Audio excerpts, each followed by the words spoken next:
Hey guys, it's Hannah and I'm here today with Rainy's recent reads.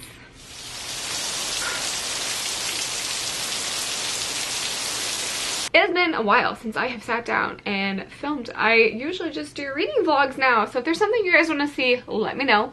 But let's get into my recent reads and what I thought about them. So the most recent one that I have completed is The Unnie Mooners by Christina Lauren. This one is a story about, it's a love to hate romance, new adult romance book. So I'll start off with that.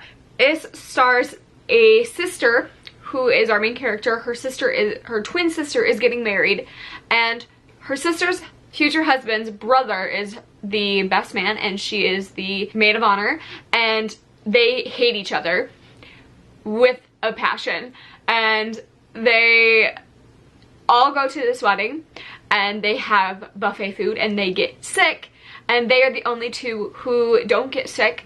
So her sister convinces her to take her trip because she won her trip for free. So she said, don't let my honeymoon go to waste, you should go on it. And her sister's husband offers his trip to his brother. So it's either stay in a miserable Minnesota winter or go to Maui with their arch nemesis. And it is just a hate to love trope, and if you're just looking for that being the basis, I recommend it. I ended up giving this one a 4 out of 5 stars. I liked some of the twists in this. There was a little bit of exaggeration to the story that I wish they would have dialed back on a little bit, because there's just too many coincidences happening for me to go along with it fully. But I did enjoy it. It was a fun read. The cute romance was great. And I will say it was a little bit slow in the beginning compared to other books that I have read, but I still really enjoyed this one. Next up was a Barnes & Noble Young Adult Book Club pick that I hosted for my store, and I absolutely adored this book, and that is Wilder Girls by Rory Power. Like everybody in the group loved this book. I ended up giving it a 5 out of 5 stars. It was so good. If you like Lord of the Flies, I highly recommend this because it is very similar tones to it. You definitely get that vibe when you are doing it, or when you're reading it. This takes place on an island that is at this academy that is for girls only. And so these girls are on this island. There is a mass breakout of some sort, and they are quarantined to the island. There is several deaths. About half of the population dies. They get supplies shipped over from the mainland with the Navy, sent to them to be able to survive, but they don't get that much. So there is just own sets of rules and the different government systems, and this toxin that is going around infecting people affects their bodies differently. So for instance, our main girl has her eyes swollen shut with something growing behind it underneath, and the sickness takes place differently in each girl. So one girl has a second spine that she grows, one girl has like this aura around her, one has like scales.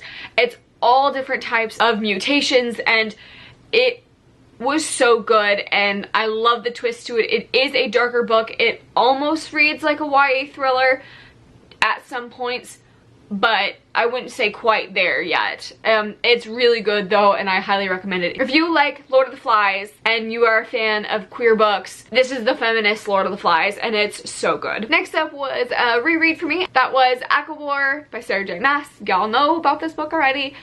It's fantastic. 5 out of 5 stars. I will say I'm not like particularly in love with the ending, and the ending kind of kills the book for me a bit, but I love all the political intrigue in this one. And is she making another one? Like, I know that there is Starlight, but is she making another one? I know there's Crescent City on the horizon, but when are we going to continue with this? Because I need more Cassian and Nesta, and I want that book. Like, where is that book at? And I'm going to be mad if it never gets written. So I am highly anticipating, hopefully, the next one in this series. Now, all of the rest are graphic novels. I decided to have a graphic novel week. If you guys haven't, please go check out my reading vlog. I ended up really enjoying my graphic novel week, and it was like a good break away from what I normally read. So, of course, you guys know, if you've been around a while, my favorite is Deadpool, seconded by Iron Man. But my favorite is Deadpool. If you guys are new here, welcome. I'm obsessed with Deadpool. And so I had to pick up Spider-Man Deadpool. This is my favorite Deadpool graphic novel series. If you guys are wanting to get into it, I highly recommend picking up this one because we get to see two different styles of personality, and it's fantastic. The whole premise of the first book is Deadpool loves Spider-Man, but he hates Peter Parker, and he doesn't realize that they are the same person, and it's very entertaining, and I love it. So this is volume 7 and 8, and I really, really love it. So you guys know that I'm not a big fan of time travel, and time travel is often not done right. So there was time travel bits in this series, and I still like it because I love my characters, but they were not my favorite. We're finally getting out of it. You can kind of see there is old Spider-Man and Deadpool. Well, he doesn't look old here, but you can see old Deadpool right there. And we're finally coming to a close with that chapter of this series, and I'm so glad because this one finally closed that chapter, and it felt more similar to the first book than the last few issues have been, or last few volumes, which I'm so thankful for because I absolutely adore this. The humor is so good in this entire series. I don't emote very much when I'm reading, but I will giggle through the whole thing of these. So 5 out of 5 stars for my two dads. I ended up giving this one a 4 out of 5 stars for Road Trip. I did like this one, just not as much as the other one, and the ending of this one was a little weird. So I have the next one as well. I haven't really picked that one up, but it'll be interesting to see where this one takes off. If we're gonna stay with this or we are gonna go downhill, because they did officially cancel the series, which is sad. So I picked these ones up. I also picked up Giant Days Volume 10, and I love this graphic novel series. So if you've been around for a while, I picked this one up and I was like, I don't know, like there's not really much goes around with this. This is a contemporary graphic novel. Most graphic novels that I've seen have some fantastical element or magical element in it, and this isn't. It is just everyday life, so it takes a bit to get used to, but I thoroughly enjoy it, and this is one of my favorite graphic novel series now because it just makes me so happy to read. I love the characters. I like that it's everyday life and you're just dealing with shit, and it's not like anything crazy that like the world's constantly ending and you have to fight. I really enjoy this. It makes me so happy. I talked about it in my reading vlog that this is a very self-care act for me as reading Giant Days because it just makes it so comforting. So I really enjoy this. This particular volume wasn't anything earth-shattering, but because I love the character so much, I am biased now to this point that I love it. Like, I'm gonna pick up all of them until they stop making them because I enjoy the characters so much, and we've gone through so much with them, and I just want to see how their lives turn out. Like, they're very entertaining to me now. So if you guys don't know about what this graphic novel is about, it stars 3 girls who are going to university in London, and it's just their everyday life, and they're very, very different personalities. We have a gothic queen who is very promiscuous and gets a lot of attention from men. We have a very innocent, sweet little bean who, without spoilers, grows into herself and finds out more about herself and her self-discovery. And then we have one very snarky, grumpy girl who gets roped into relationships, and she's just like constantly angry but also happy in her relationship. It's a cute graphic novel. If you want something that will just make you happy that you'll fly through, I highly recommend Giant Days. Next up, I picked up Zodiac Star Force. This is volume 2, and I rated this one a 3 out of 5 stars. I want to like this so much because it looks very Sailor Moonish, and it's just like the artwork is so pretty, and I really like the tones with it and the art in it, but I don't know, like it's not that great of a plot line for me, but the cover art's so pretty, the characters are so diverse. I like that it is a queer graphic novel series, but I'm just not blown out of the water with this one. I don't know if I'll continue. Like the villains are weak in here. There's this weird other twist that I think that if they do it right, they could make it well, like done well, because there's so many different other aspects that they could play in with it, with the rest of the Star Force. But I don't know if I'm going to continue this one. Let me know if you guys have picked up volume 3. Actually, I don't even think volume 3 is out yet. I don't know. Let me know down below if you've read either one of these 2 volumes and if you love it, or if you are kind of like with me and just like meh about it. Next up, I picked up DC Bombshells Volume 1. This is Enlisted, and this was all over the place. I really enjoyed this, and I'm glad that I enjoyed it, but the artwork on here is gorgeous. It's not the same artwork on the inside. It's still pretty, but it's not quite the same. So this stars several different main characters who don't intersect yet. I think that they're going to, but there's several different DC characters who are intersecting. It's all in the same era, so I appreciate that. It's all in like the 1940s and 50s. We basically get to see them teaming up and taking the men's role in saving the earth, or not necessarily saving it, because we do have Poison Ivy and Harley Quinn in here as well, and there's a few other villains that are playing in this too that are taking the main driver's seat. I enjoyed this. If you like that era, and if you like just a mirage of different women from the DC universe, I would recommend this to you.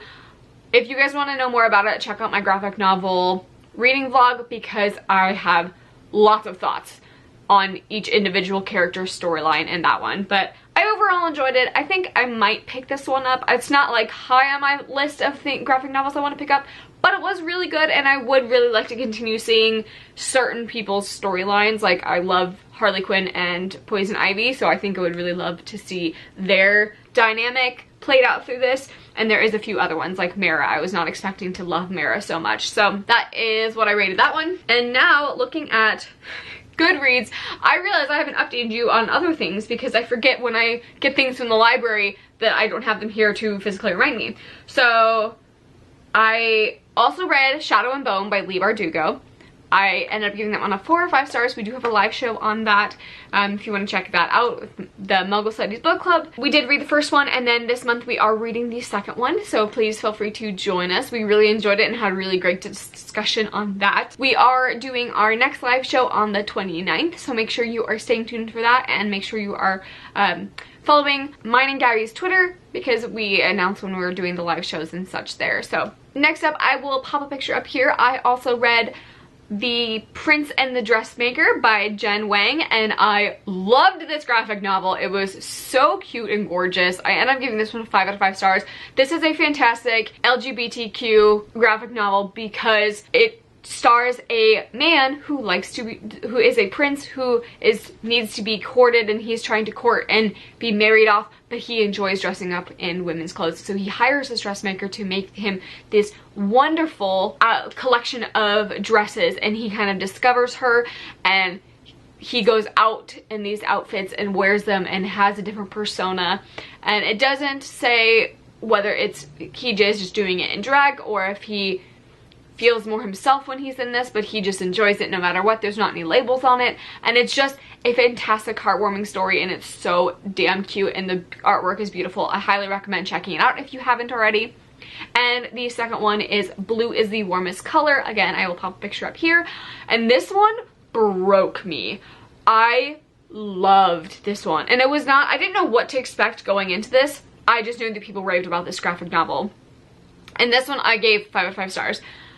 I was so moved with the way that they did the art in this, and they played with colors and made it play out so beautifully with this. And it's a heartwarming story, not really it's a heartbreaking story about she's reading these diaries of someone that she cares about and going through her experiences of finding who she was and trying to figure out how to live her best authentic life in this moment of being in the LGBT community and having to accept that. And she's looking at it from her partner's point of view and reading her diaries, and it's so moving, and that will stick with me. It is such a beautiful graphic novel. It will get you emotional, like it'll tug on your emotions, but I highly recommend reading it. It is an incredible book. So on that note, that is everything that I've read recently. I didn't realize I wasn't doing that many updates for you guys, and I apologize. I will try to get more updates for you guys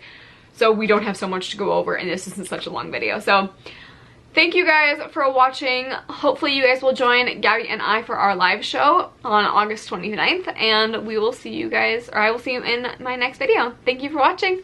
Bye. Oh yeah, you have to say goodbye.